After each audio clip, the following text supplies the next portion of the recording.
La FESI a délogé les élèves. Donc je suis allée chercher ma fille à l'école. Mais vraiment, j'aimerais que le gouvernement trouve une solution pour que les enfants puissent aller à l'école. Sinon, s'il y a une année blanche, vraiment, ce n'est pas bien pour tout le monde. Je demande pardon au gouvernement et aux enseignants pour que la FESI nous laisse en paix aller à l'école. Nous ne voulons pas faire d'année blanche, ça nous retarde.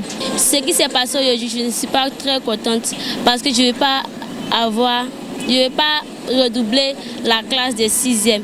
Donc je ne suis même pas contente. Même. Je veux que les autorités, la société font quelque chose pour nous. Je ne veux pas reprendre la même classe de 6e. Je veux passer dans une autre classe hypogame. Mais là, tu as fait les grèves, ils ont qu'à arrêter. Ça, c'est pas bon.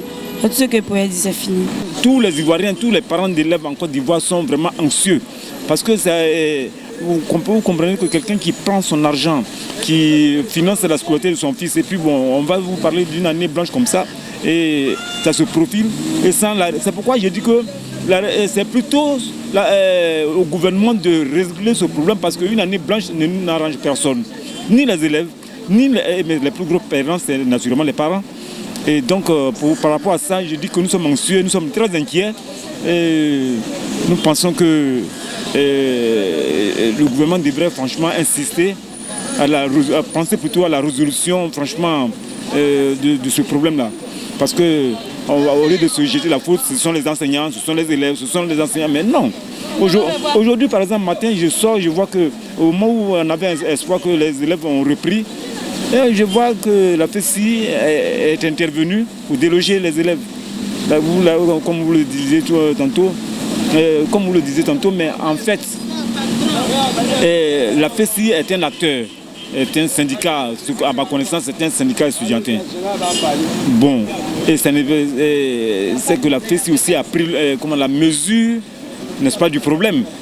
Et donc, je crois que, moi, je pense que la connaissance même des revendications devrait être expliquée vraiment aux parents.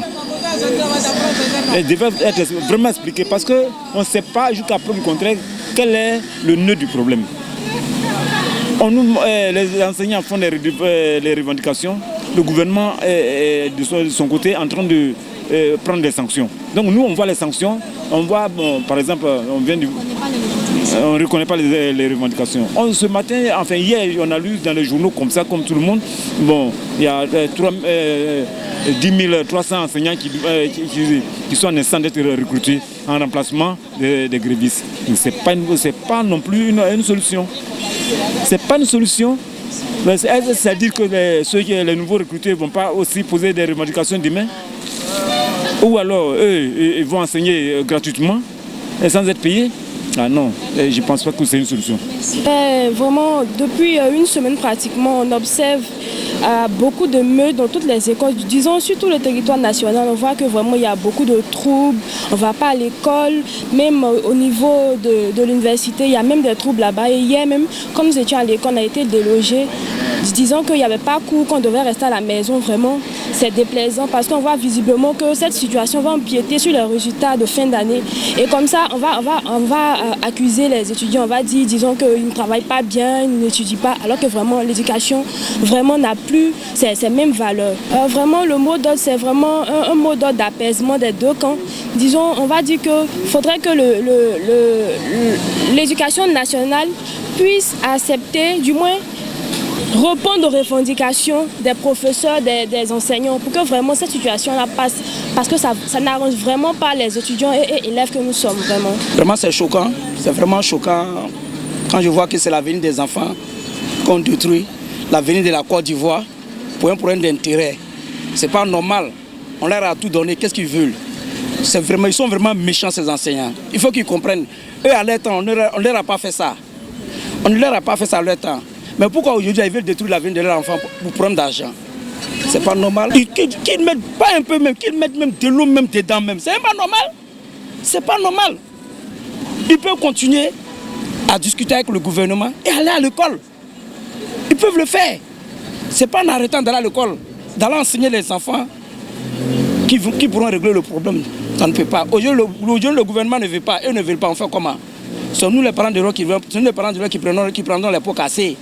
Aujourd'hui, là, les gouvernants, les enfants sont ailleurs. Les enfants sont ailleurs. Nous, c'est nos enfants qui sont à Côte d'Ivoire. On fait comment? Donc nous serons toujours gouvernés par les mêmes... Nous serons gouvernés toujours par les mêmes gars. Et c'est ce qu'ils ne veulent pas. Mais c'est ce qu'ils occasionnent. Vraiment, moi, je n'en veux même. Ce que j'ai dit au gouvernement, tout ce que je peux dire au gouvernement, c'est de discuter toujours avec eux. Parce que moi, en tout cas, les infos que j'apprends, je n'en veux même pas au gouvernement. Je n'en veux pas au gouvernement, puisque le gouvernement a signé un pacte avec eux qui ne doivent pas gréver jusqu'en 2022. Et pourquoi gréver? Donc c'est du chantage qu'ils font au gouvernement. Donc moi, je n'en veux pas au gouvernement. Je n'en veux même pas au gouvernement un peu. Mais comme la Côte d'Ivoire aujourd'hui, c'est politisé. Tout le monde dit FPI, RD Trans. Mais ce n'est pas FPI qui perd, ni RD, ni le PDC qui perd. C'est la Côte d'Ivoire qui perd. Bon, ce qui se passe présentement au sein du gouvernement ou au sein des établissements, nous les parents, ça ne nous arrange pas. Moi, mes enfants, je paye jusqu'à 350 000 francs pour les 4, la scolarité. Si je dois répondre encore à la même classe, ça ne nous arrange pas. Moi, mes enfants sont au privé. Depuis que comment dirais, ça a commencé, ils n'ont pas été délogés. Mais depuis un certain moment, ce matin, il y a mon petit garçon dans son école, il est au CP2. Il a été délogé ce matin par la FESI. Même mes enfants qui doivent passer les examens, ils sont présentement à la maison. Bon, quand c'est comme ça, nous les parents, ça ne nous arrange pas, franchement. Ça ne nous arrange pas. Donc, quel est votre mot au gouvernement? Bon, ce que je peux dire au gouvernement, d'essayer de revoir pour voir et de trouver une solution pour que les instituteurs et les professeurs viennent enseigner les enfants. Parce que nous les parents, ça ne nous arrange pas. Même les élèves aussi qui doivent passer les examens, c'est pas du tout normal, c'est pas bien. Pour qu'ils reprennent encore la même classe, ça ne les arrange pas. Et nous les parents, ça ne nous arrange pas, franchement.